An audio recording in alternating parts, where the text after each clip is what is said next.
भाद्रपद शुक्ल पक्ष की एकादशी को परिवर्तनी एकादशी, जलझूलनी, ग्यारस या पद्मिनी एकादशी कहा जाता है। ये तिथि भगवान श्री विष्णु को अत्यंत प्रिय है। मान्यता है कि इस दिन भगवान विष्णु क्षीरसागर में शेषनाग की शैया पर सोते हुए करवट बदलते हैं। इसी कारण इसे परिवर्तनी एकादशी कहा जाता है। वहीं मंदिरों और घरों में भगवान को झूले में झुलाने की परंपरा के कारण इसे जलझूलनी ग्यारस कहा जाता है। शास्त्रों के अनुसार इस एकादशी का व्रत करने से सभी पाप नष्ट हो जाते हैं और मनुष्य को विष्णु लोक की प्राप्ति होती है। संतान सुख, धन समृद्धि और मोक्ष तीनों की प्राप्ति इस व्रत से संभव है।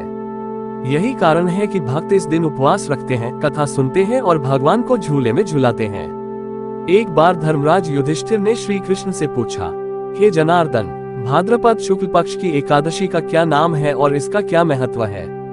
तब श्री कृष्ण बोले, राजन, यह एकादशी परिवर्तनी कहलाती है।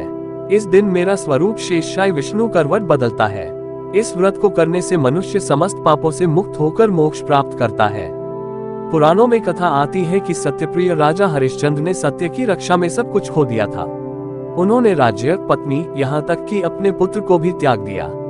शमशान में चांडाल का दास बनकर रहना पड़ा, किंतु उन्होंने हार नहीं मानी और परिवर्तनी एकादशी का व्रत किया।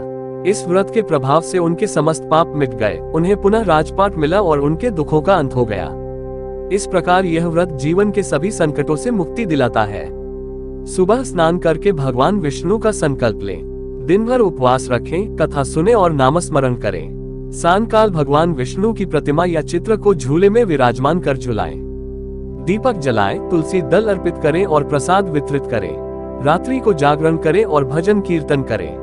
अगले दिन प्रातः दान पुण्य कर व्रत का पारण करें। जो भी भक्त पूरी श्रद्धा से जलझूलनी ग्यारस का व्रत करता है, उसे भगवान विष्णु की कृपा मिलती है, परिवार में सुख शांति बनी रहती है और अंत में मोक्ष की प्राप्ति होती है।